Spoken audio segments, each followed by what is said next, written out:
All right, and we are live. So, hello everyone. A warm welcome from Let Us Talk It team. My name is Phil, and I represent Cogent Integrated Business Solutions. They have an initiative to give back to the community through free knowledge sharing, and we have come up into this online platform to give back and impact the community through free knowledge sharing, which we have Let Us Talk It, and we have our team and we have our guest speakers that we reach out to, and who are very willing to give back to the community and share their experience, their rich experience that they have, their knowledge and their works into this platform. So we are very excited to share the topics that our guest speakers has prompted that they wanted to talk about for today's webinar. And of course, if you are watching live or have been watching us in our YouTube channel, please share this wonderful initiative. Everything is completely free. You can join in our Zoom live, or you can just watch on YouTube. You can interact with our guest speakers, or you can become a guest speaker yourself. So just let us know, and we can bring you in, and then let us talk what you wanted to share to the community. So I'm very excited to introduce the two topics that we have prepared along with our guest speakers. So the first topic that we have is the justifiable optimism of today's system builders. And our guest speaker is a deeply optimistic and has thought that there's a good reason that everyone else should be.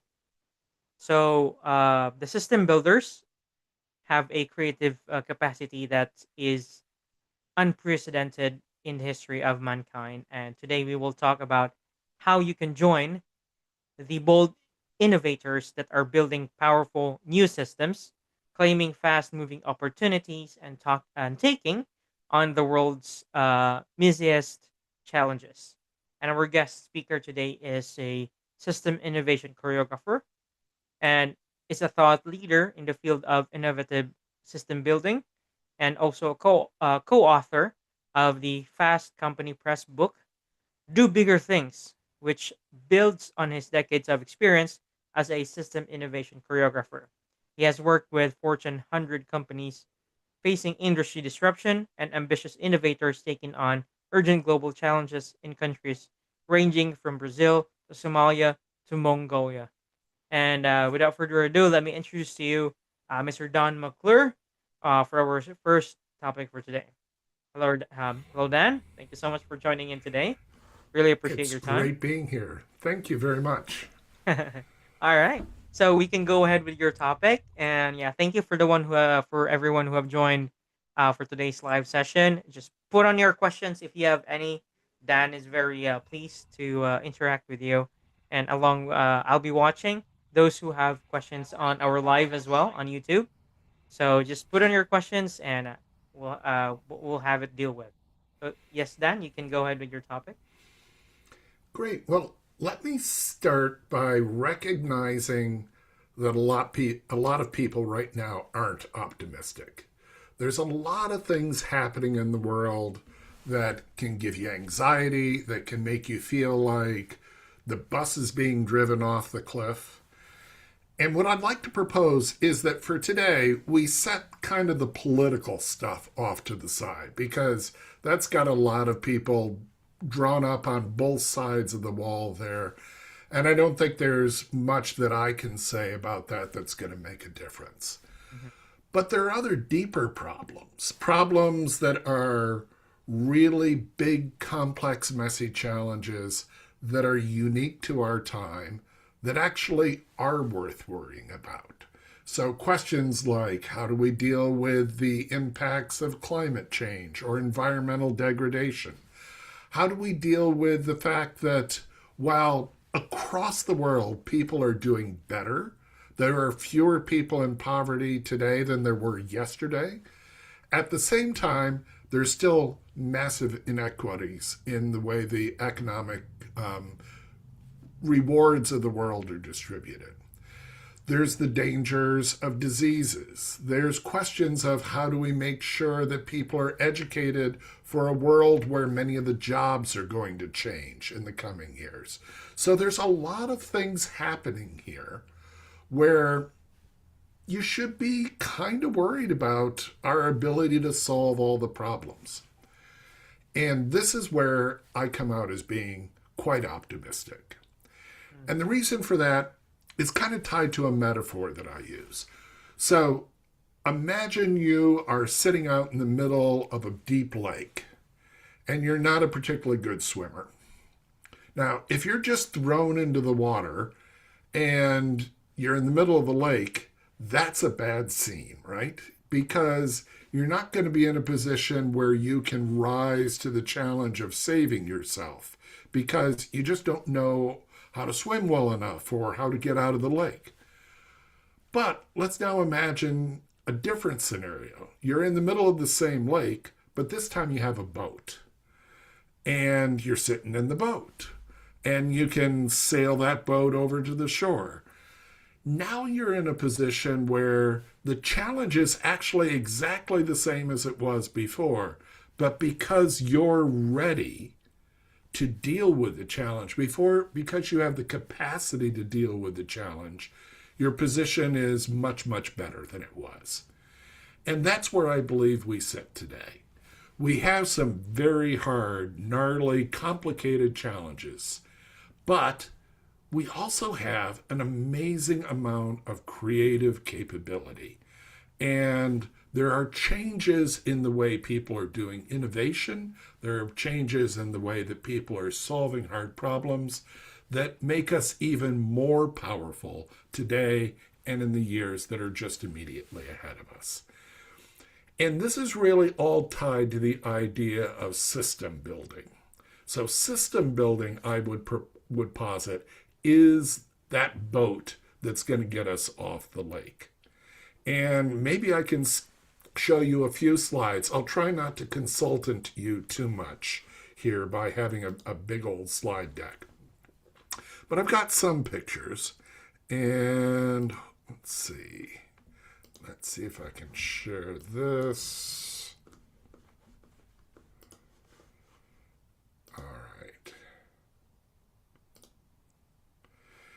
Do I have a full screen there? Can I get a Yes. thumbs up on Yes. that? All Fine. right. Okay, so here's all those complex problems we have: energy, food, climate change, et cetera, et cetera. How do we solve those? Well, one way to solve them would be to look for some silver bullet solution, right? We're going to come up with a mobile app that's going to save the world, or the 2026 version of that would be the AI application that's going to save the world. And I'll tell you, having lived through a few generations of these silver bullets that were going to save the world, they generally fall short. And the reason is because most problems are more complex than a silver bullet solution can address. And that's because the things that make our world work are systems. They have lots of different moving parts.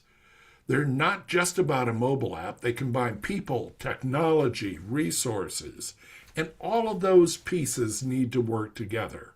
So when I throw my new AI app out or my new mobile app out, it doesn't make all of these pieces come together and work in a new and a different way. Instead, it just sort of pokes at one spot. We have the ability today, however, to do something bigger. And that is, we can start actually innovating entire systems. Now, systems are everywhere, which means we have lots of places that we can do this kind of work. Like there are systems that are in every hospital, in every medical environment, where people, technology, and resources all come together. Systems exist in schools where we have kids and teachers and administrators and buildings, once again, all coming together to achieve a complex goal. Systems even exist in most of the commercial environments that we look at.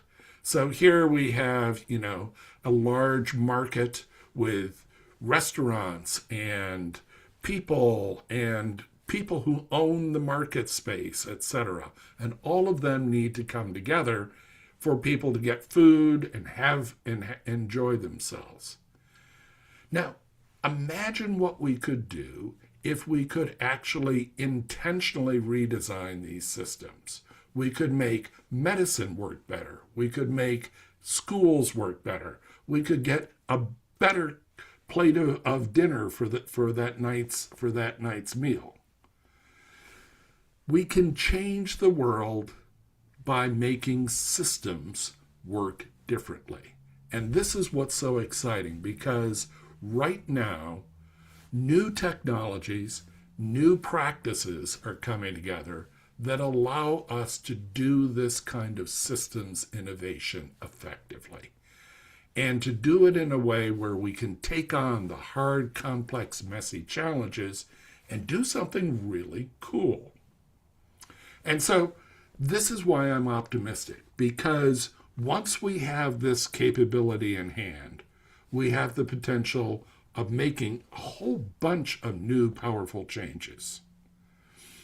Now, part of what makes this work is that everybody, whether it's an organization, an individual, or an entire country, kind of works as a Lego block when you're talking about reinventing systems. So I'm not here to say that people are nothing more than a machine or nothing more than a Lego block, but I am here to say that people can fit together in new and different ways, so that the way that somebody has worked together in the past with somebody else can be unplugged and put together in a new and better way to better solve a problem. Let me give you an example of the kind of power that comes when you start reimagining a system from scratch. And to do that, I'm going to go back in history to the challenge that New York City had in the late 1800s with horse manure. So at the time, New York City was one of the biggest cities in the world. It didn't have any cars or automated transport, but it had a whole bunch of horses. And those horses, they do what horses do. So you had a whole bunch of horse manure filling the streets. As a matter of fact, there were so many horses and so much horse manure that in some cases the horse manure made walls that were 5 feet tall in the middle of the street after it had been scooped up and put into piles. They had a big conference to get together, and it's like, how are we going to solve the horse manure problem? And after weeks of meeting, they came away with no solution. And that's because the system that involved a whole bunch of horses doing a whole bunch of what horses do, there wasn't an easy way to solve that system. But what if we built a different system? And this is where I think it starts getting exciting and interesting. Because as soon as you build a different system, the rules are different. The constraints are different. And so in many cases, the kind of problems that were unsolvable with your original system, now you can do something because you've changed the fundamental way that the world works. And in this particular case, the new system were automated vehicles. So you had streetcars and actual automobiles, many fewer horses, surprisingly, much less horse manure. Now, this doesn't mean that there weren't new problems associated with the new system, but you are in a much better position now to deal with that old problem of horse manure. That just goes away. And we have a new system that has new behaviors that we can adjust and adapt to. Think of the same thing when we went from taxi cabs to Uber. It's not like Uber is the best form of transportation ever, but it solved a lot of the underlying problems that existed with a hailing taxi cab system. Likewise, this system, which has all its problems with traffic congestion and pollution, etc., is eventually going to yield to yet another system, which is electric vehicles with self-driving cars. And what's so cool about this is when you change systems, oftentimes you get payoffs that you weren't expecting. So if everybody can hire a self driving car whenever they want it, well, you're not going to need parking spots actually, because the cars will just be going around. And in some cities, parking takes up 15% of the land area of the city. So all of a sudden, when you move to this new system, we're going to get less pollution because they're electric vehicles. We're going to have much more greater accessibility because we don't always have to have, everybody in a car driving it around all the time. But we'll also get extra benefits of this new system of we don't need to worry about that parking spaces anymore. We can reclaim that as parkland or places for cafes to put out, outdoor seating. And this is what's exciting about when you build new systems. And just to give you a sense of, sort of my experience with this, I've been working on systems from across the world that are taking on incredibly complex problems. For example, how would you say you solve the problem of doing surgeries in a rural country with very poor transportation to even get out to like a remote town or a village? That seems like, boy, pretty much an unsolvable problem. But what if we had telesurgery that allowed us to connect doctors in a different part of the country or a different part of the world with surgical equipment that could be put out in the local environment so that you could do surgeries that decoupled the doctor having to be in the same place as the patient?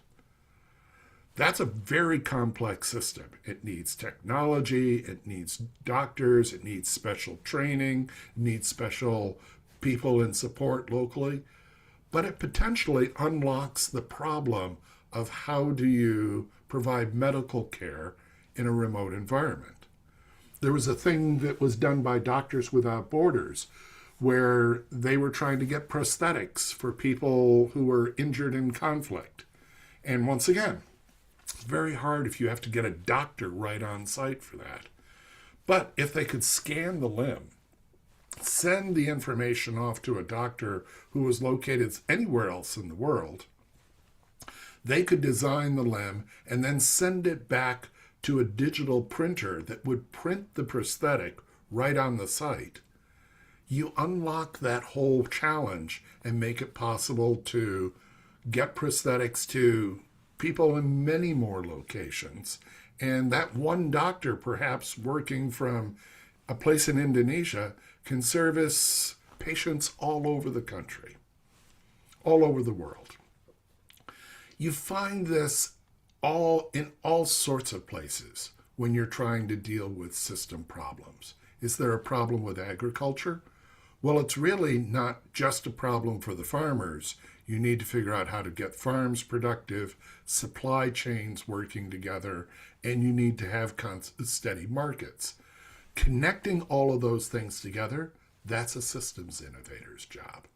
And that's the kind of thing that we can do now because there are some things that have been put in place that make system innovation really possible and practical today. The first, and perhaps the most obvious, is there's a whole bunch of new Lego blocks that are in our toolkit. So we've got AI, but not just AI. There's robotics, there's drones, there's IoT. There's all these new technologies that act as technical Legos for assembling systems. But it's not just those sort of hard technology things. There's also an incredible number of people who are now ready to contribute to new systems. The level of education in the world is higher than it has ever been before. Every year, millions of people are now graduating from college. Across the world, in every country, the level of education is up. There are very few places in the world right now where somebody doesn't have an opportunity to get some level of education. And higher education is more common than ever. And as a result, we have millions, likely billions, of educated people that can be applied to hard challenges. Now, if everybody was sitting separated from one another, all those numbers might not matter all that much. But think about what connectivity has done. I routinely work with teams that are spread across the world on problems that are spread across the world.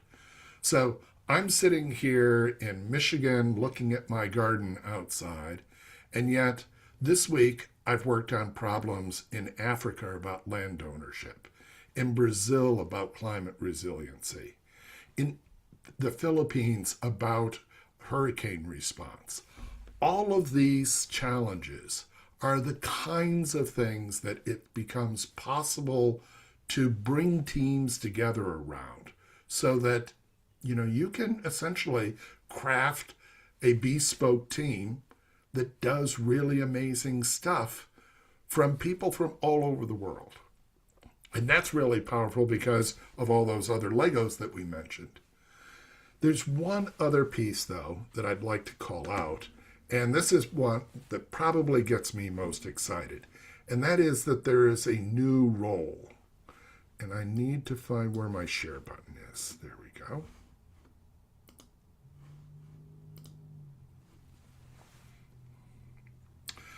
This role is what I call an innovation choreographer.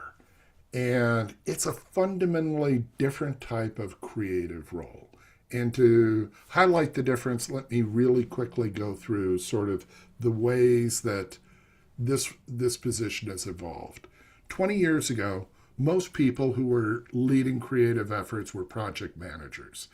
They were responsible for making sure that a set of work got done, they had a plan, they had activities, and their measurement was, did the work get done in budget? About 15 years ago, we began to see the emergence of product managers. And now here were folks that weren't about doing these individual tasks, but were about making a particular invention, those silver bullet things that I was deriding earlier, like a mobile app, etc., and getting those inventions so that they deliver value to a particular customer. That's good. That's progress. But it's not the kind of big picture thinking that we need to make a really big system innovation work. For that, we need a system innovation choreographer.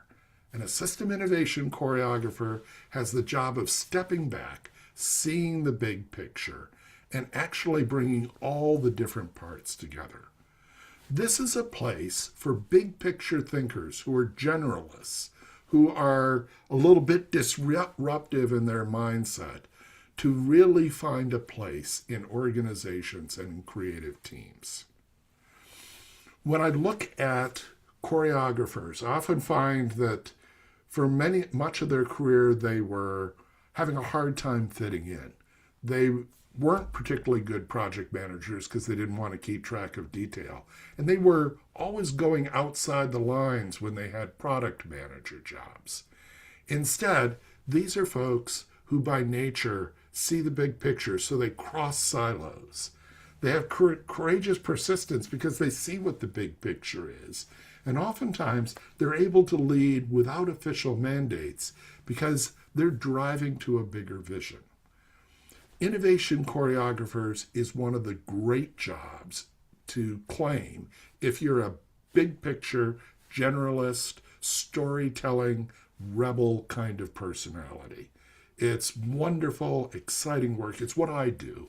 And I got to tell you, it's been the most wonderful opportunity and pursuit that you can possibly have, at least for someone like me. So that's what really all of this has been about and why I'm so optimistic. As was mentioned, we wrote a book about this called Do Bigger Things, and we talk about the power of systems innovation.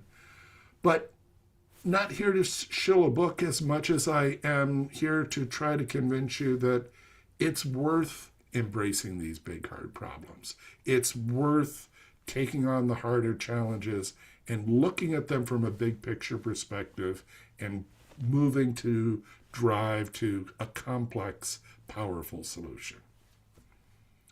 And I think that probably wraps up my comments for the day.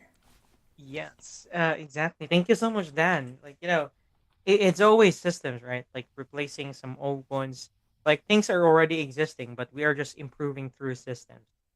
So, you think there are systems that are forced to be employed to despite the people like not really accepting it. I think what you find is that when you build a new system that actually is better, it's very hard to keep the old system around. So, like, if you had asked me 10 years ago, is anybody going to overtake taxi cabs in New York City, where there's so much institutional power and holding on to that? I would have said no way. And then Uber came along, and it's so much better. And like, boom, when you build a new, better system, it's really hard for the old system to keep its grip on things. And I think that's where I find it so much more exciting than trying to just do system change. You build a new, better system, something that actually provides value to people, it will almost sell itself in the sense that people will come to that, and you have less problems with change and just more of how do you grow it and scale it. I agree. All right. We have a person from LinkedIn, Hussein Elmi, said hello from Djibouti. We have one from YouTube who said, "I agree with you, sir. We need to rethink and redesign the systems that shape our daily lives in order to make real, long-lasting change." And another one, I remember someone told me that actions by people are important, but systems decide how big they are. When we make things better, the effects go far beyond just that one thing. Changing systems is hard, but I believe it's one of the best ways to make the world a better place. All right. And I certainly support that with maybe the small modification of building better systems rather than trying to wrestle an old system into compliance is my preferred way of making the world different. Alrighty. All right, that's perfect. Thank you so much for Dan for that wonderful topic that you have shared today. It's it's actually what is happening right now continuously, and it will happen again in the future. It will always take place, and yeah, it's everybody has to conform. It's either you conform or you'll be left behind. Yeah, you can get on board this particular train. It's exciting work, it's powerful work, and you meet the best people who are when you get into systems, you know, reinvention. Yes, and there's a question that came up. If you could give one piece of advice to the next generation stepping into this space, what would it be? Start by dreaming big. Start but with a big vision and then figure out how to get the system you can do that can make that vision real. Don't start with what you think is possible. Imagine what would be powerful, impactful, and meaningful, and then work your way up to a system that does it. Powerful answer. Thank you. And for the one who sent that question through the YouTube live, thank you so much. I hope that answered your question. And for anyone who'd like to send your question, you can put it on Zoom live, you can put it on YouTube live, and we can see it as well if you put it on LinkedIn. So keep tuned. We still have a second topic for today, but you can keep your questions running there, and then we'll just initiate or we'll just inform our guest speaker of your questions. All right. So that'll be for the first topic. Thank you so much, Dan. Really appreciate that one. Thank you. And yeah, hope we can still keep you until the hour completes. It just in case if you have questions coming in. So, I'll have to leave in about 15 minutes, but it's been great being here. I mean, I'm always excited to talk about this subject. all right then, that'll be perfect then. So, if anything else, if in case your answer will not be attended through this live, just post your questions in. We'll be making sure that it will be handed over to Dan so he can answer it. All right, for sure. Right. Okay, thank you See you so much, now. Dan. Yeah, see you around. And the next topic that we have for today. See? All right. The next topic is grace under pressure. So this is about still optimistic. So optimistic leadership in times of flux. And about this topic is our guest speaker will talk about how to lead with composure, clarity, and compassion when everything is moving and everything is moving fast right now. So focuses on regulating self, shrinking the change into next actions, and communicating. So terms move from anxiety to agency. And to deliver this topic is a chief architect and director at Drumatara Consultations with nearly 20 years of experience in architectural and structural design and holds masters in architecture and masters in business administration from XLRI Jamshedpur and a certified soft skills trainer and has conducted training for IAS officers, women entrepreneurs, and faculty members focusing on leadership, public speaking, and conflict management. And also, our guest speaker is an advocate for women empowerment and skill development, and she has received multiple awards, including the Outstanding Women Entrepreneur Award and the Vishwakarma Award, and currently the president of the Confederation of Women Entrepreneurs Telangana chapter.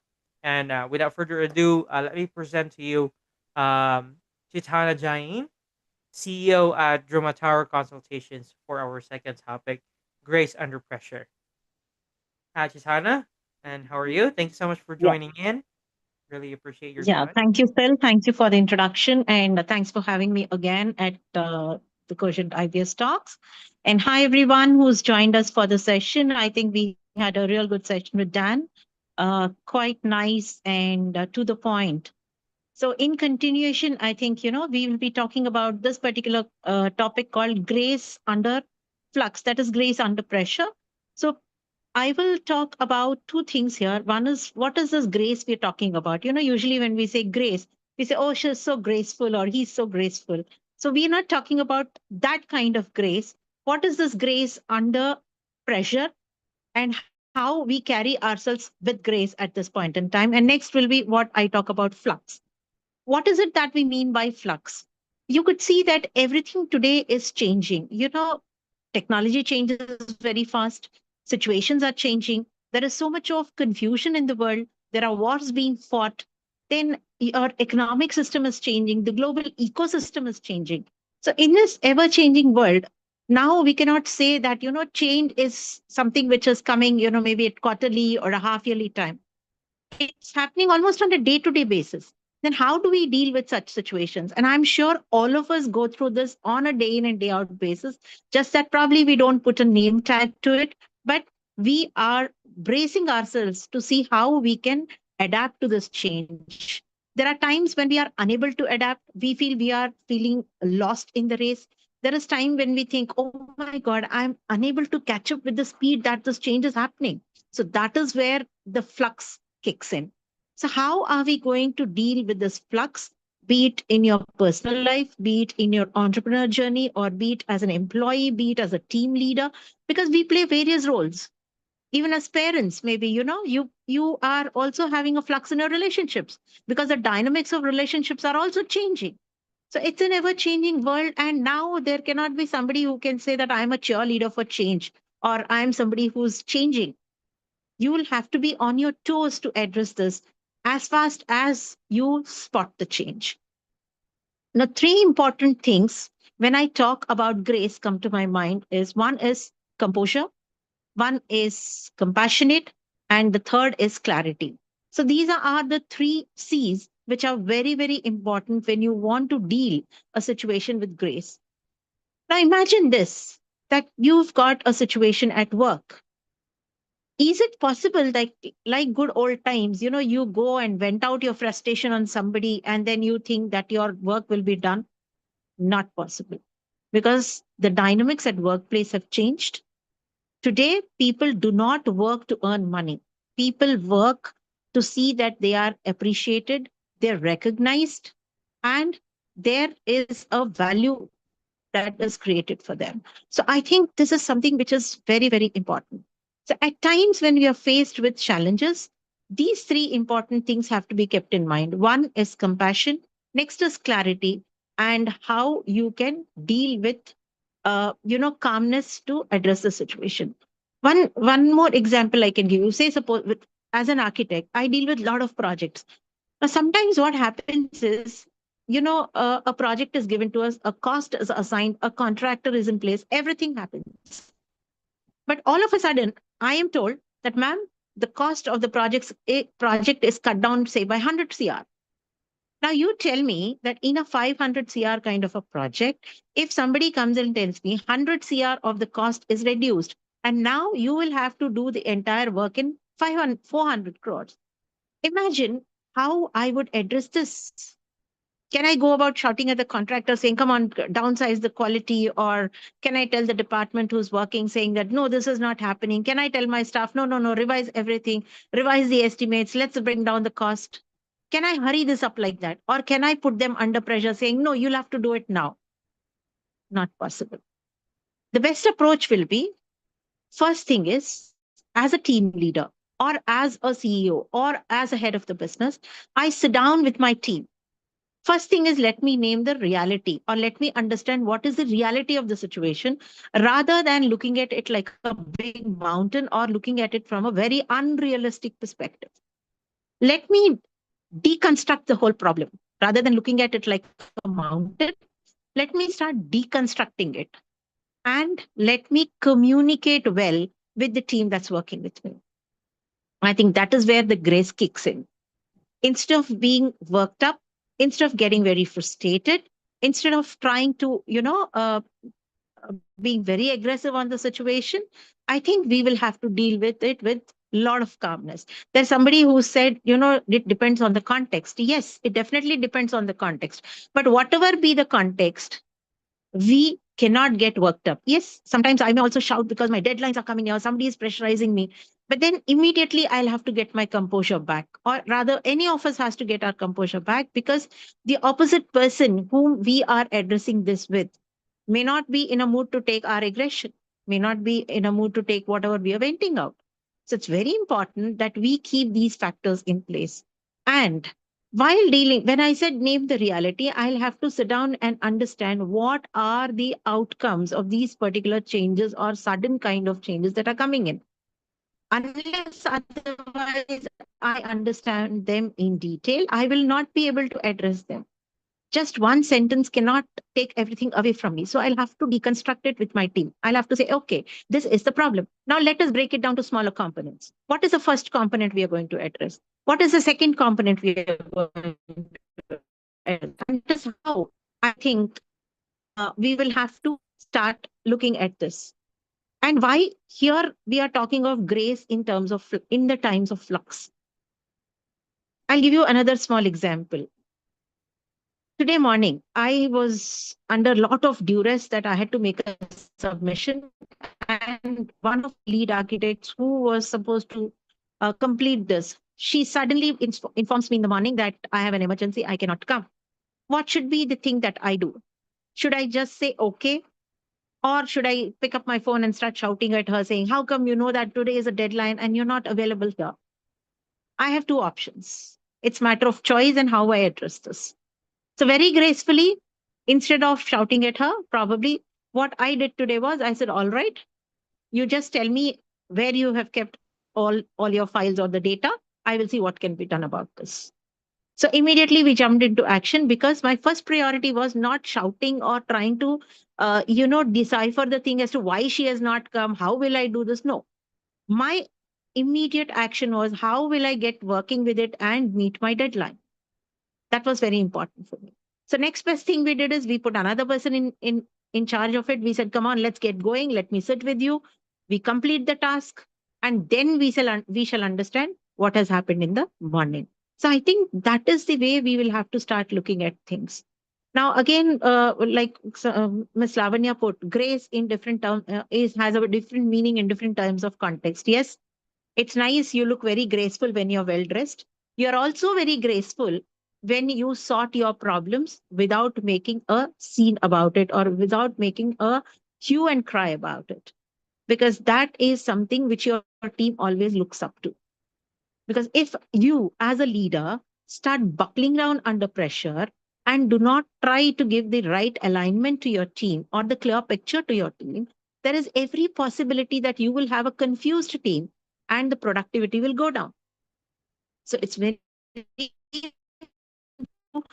clarity. You are very calm and composed. You cannot start getting buckling under the pressure. You'll have to keep your composure. You'll have to keep your calm. You'll have to look at it in a very, very different perspective and start delivering to your team.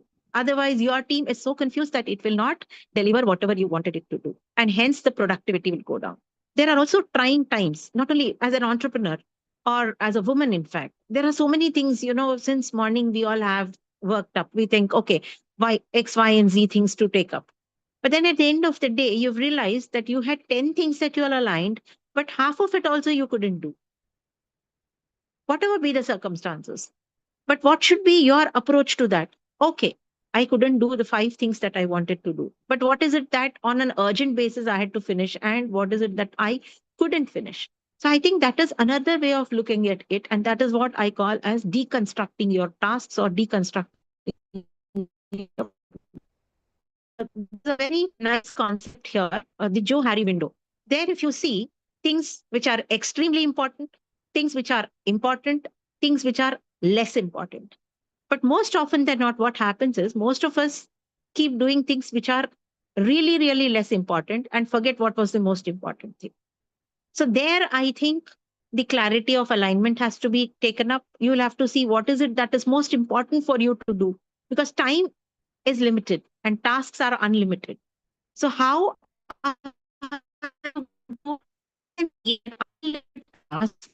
still put in an order and then done on a priority basis. You take up the priority and basis that you start working. And then I think less of confusion comes up, less of whatever, I mean, aggression comes up or a lot of what do you call the feeling that I've not completed is happening. That can come down because you know that you've addressed tasks which require maximum attention. Next thing that can happen is when there is so much of flux, try and understand how you can delegate certain tasks to people. You will not be able to do all things that you delegate, wherein you will have to trust people with your delegation. And this trust will only come when you identify the capability of the person whom you want to delegate. So I think it will be a very justified choice to look at the strengths and weaknesses of a person before delegating a task or before assigning any task to a person. So that's also of prime importance. So while you do such things, you'll also have to keep an overall supervision. It doesn't mean that just because you've delegated, you're going to leave it there. You'll have to keep, overall, you will have to keep communicating with them, trying to understand, reconcile at the end of the day, whether what you wanted has been done or not. And another important aspect in such times is briefing and debriefing. Most often than not, we forget to brief the team. We say, all right, this is the task to be done. 1, 2, 3, 4, you please do it and come back to me. But please, let's all briefing has been properly understood in the way we wanted it to be done. So let's take a debrief after that. Let's ensure that whatever is being asked is understood by the person and we can be assured that the task that we've been asked for is completed. That is one more way that you can address flux. Flux is nothing but a kind of a situation where a lot of ambiguity prevails, a lot of confusion prevails, and there is so much of change that keeps happening that you will have to address it very fast. So I think these are certain factors which have to be addressed very, very calmly, with composure, with a lot of patience.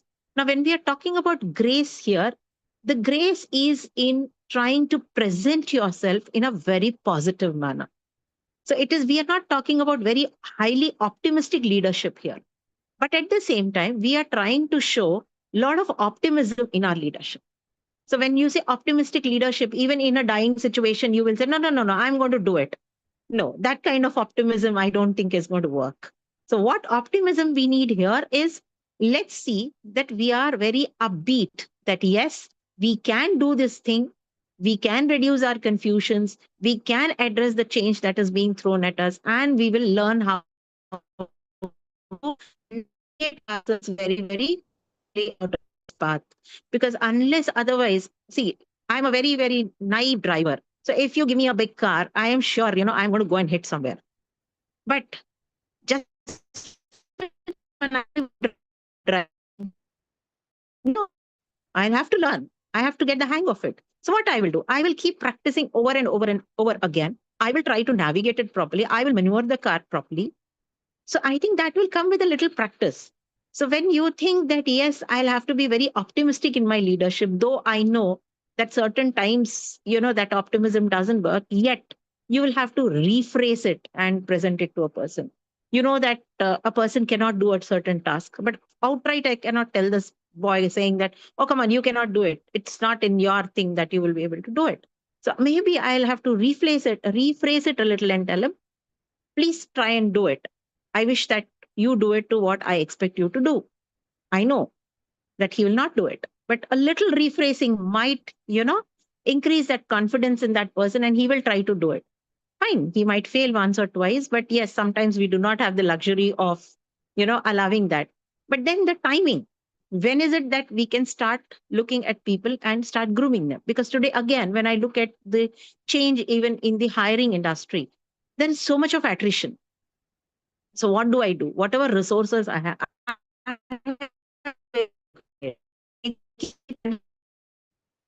best way is I look at the resources that I have and take maximum advantage of them and see how I can align them to my requirement. So I think how we are going to address the situation, how we are going to navigate the situation to our advantage becomes the whole crux of being graceful in flux times. And flux can be in anything, not just business, not at can be home, can be friends, anything, because there is such a paradigm shift in everything today that you really don't know how to address these things. So we'll also have to start observing and understanding how to address this. And today, change, as I was talking, is not coming after a long time. Like fashion in Paris changes, they say every minute. A change in every situation is coming. How you address, like today, I remember there was a time when we used to plan out the whole thing, align our floor plans, and then make the facades. But now the clients see the person they see the no, wholeheartedly, this is not very scientific. But then the ecosystem or the entire system today demands that. So what are we doing? We are aligning ourselves and then trying to bring it our way. So I think these are small, small shifts that we can make and get ourselves aligned, get ourselves moving in these challenging times, and see how we can be more successful. And that's how I think we will be creating a better environment for ourselves, better environment where productivity will go up, environment where people are at least trying to understand each other and work hand in glove. People are trying to see that gap between the employee employer or the team leader and the team also is better understood, and we are able to address critical situations with calm and composure. So I think that's what I would want to share with all of you, and any questions I'm open to take. Thank you. All right. That's wonderful talk, definitely, Chitana. So it all comes to what happens next depends on how you react. So something into that thought, because like if you act rashly into situations you cannot control, then what happens next is onto you, right?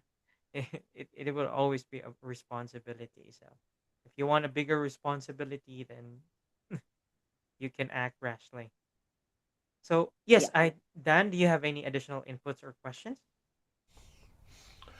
I was just going to observe that, so much of, you know, what was discussed was about seeing more options, about seeing how there's more possibilities than, the immediate aim for the most obvious goal.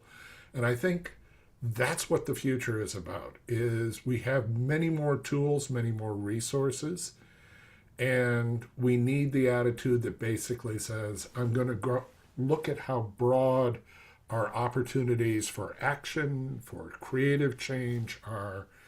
And, I feel like this is the gift of this particular age. Our options to do things, to have more choices, are much greater than they've ever been before. Thank you, Dan. Tana?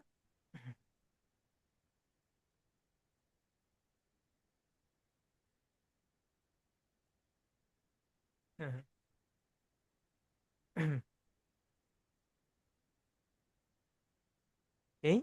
Any questions from our participants are very welcome. And I'd like to mention Lavanya Chitala as as a as was she was acknowledged by Chitana earlier about grace mean a few different things depending on context. So there's a lot of ways that grace can be placed into depending on the nature of the circumstance. So great, Chitana. Yes, Phil. Yes. All right. So yeah. Uh, if you have any opinion on the additional input Dan has, you can do so. We don't have any questions so far. Um, anything that's you wanted to add before you end the topic, or we can move into anything you'd like to promote for both speakers. We can promote anything, anything upcoming, or you are writing, or your works, websites, and all sorts.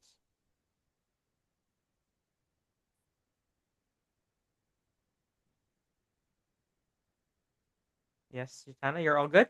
I don't think we have any questions. Yeah. No All right. questions, Phil.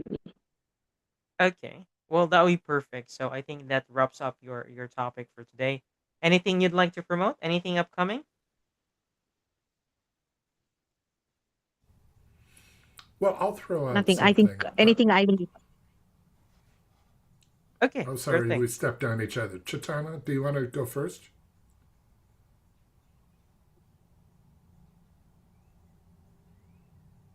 Please go ahead, Dan. All right.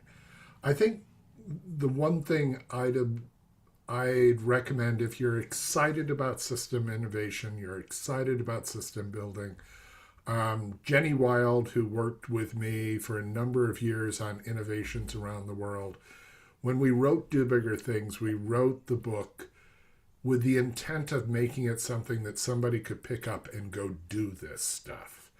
So much of systems books in the past was very abstract, very academic. They were written by a lot of people with PhDs in doing research and analysis, etc. And what we really felt like there was a need for a book that would allow you to actually go out and do systems innovation in the real world. And so that's where we really aimed with Do Bigger Things. It's available internationally on Amazon. Yeah.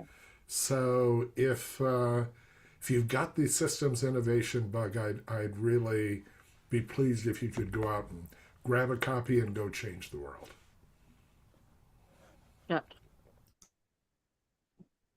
All In fact, right. I also understand what you were really talking about, that, there must be a lot of processes in place, because most often they're not people driven organizations do not reach the productivity level that we want. It is more of process driven organizations that make the bigger impact.